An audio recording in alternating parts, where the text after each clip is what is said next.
Well, all I can say is, wow. It just couldn't get any more obvious, the collusion between the Democratic establishment and legacy media. Although I do feel like this kind of takes it to the next level, and we'll get into that in a minute. But first, here's the headline: White House calls on media to help fight against Biden impeachment inquiry. The White House sent out a plea to journalists asking for assistance in fending off the House impeachment inquiry against President Joe Biden. Ian Sams, a White House spokesman, issued a memo to editorial leadership at U.S. news organizations that insisted the time has come for, quote, the media to ramp up its scrutiny of House Republicans for opening an impeachment inquiry based on lies. And your first thought might be, well, why is this even necessary? I mean, obviously the media is going to cover for Biden. Obviously. So why do they have to do this in the first place? I think it means that this is extra serious. This calls for an extra level of deception.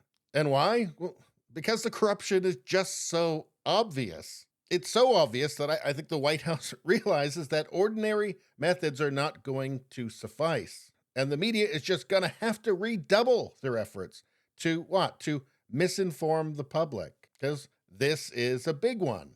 So they're making it crystal clear. Lie about the evidence. Lie about the Republicans investigating. It's not enough just simply to be biased. This is war. This is by any means necessary. And I think also it's a warning. Do it or else. You don't want to be the one journalist who doesn't. And you know what? This isn't the collaboration that the media thought it was. Now they're receiving direct orders.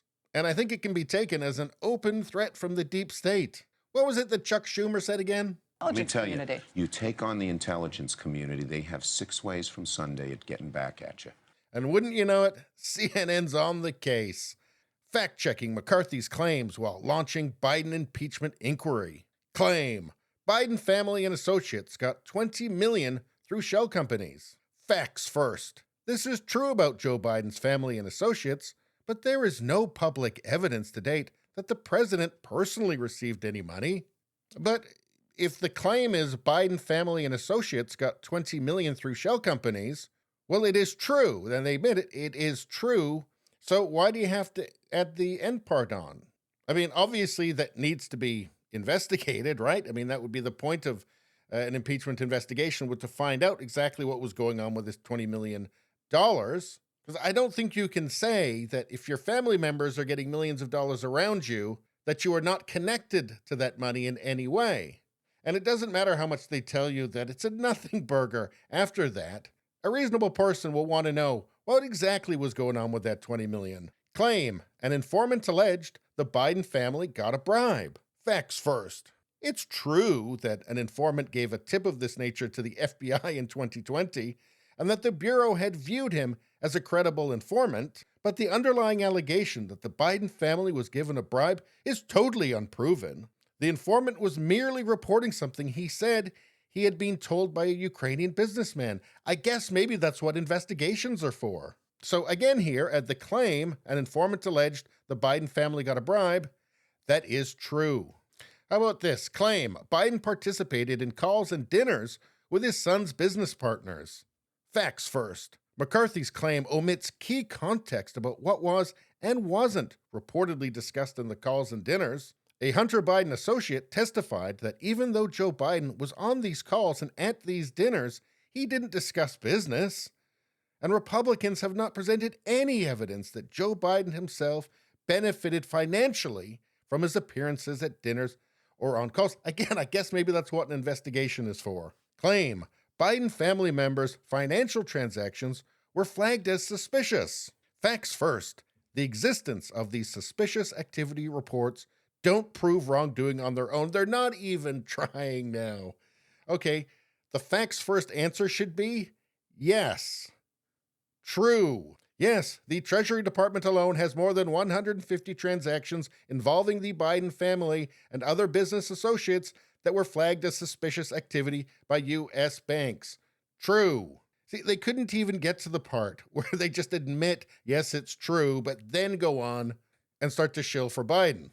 The filing of a suspicious activity report, or SAR, does not prove wrongdoing. Again, maybe that's what the investigation is for.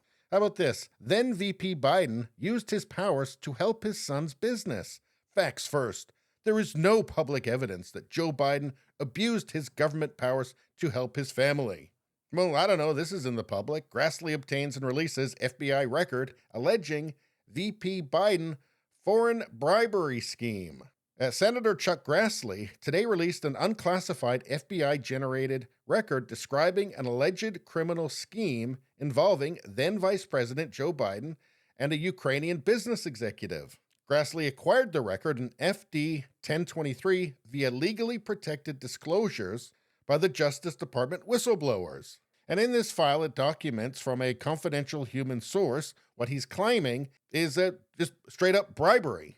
Hunter was brought onto Burisma to get access to Joe Biden, and then allegedly Joe Biden and Hunter Biden were both paid $5 million for Joe Biden to force the Ukrainian government to fire the prosecutor, and he did force them to fire the prosecutor in the Burisma case on the threat of withholding $1 billion in aid, and replaced by another prosecutor, and that happened. The other prosecutor eventually dropped the charges, and Zlochevsky returned to the Ukraine from Russia, where he had been since the investigations had started. Now, this is all alleged, but is it fair for CNN to say there is no public evidence that Joe Biden abused his government powers to help his family?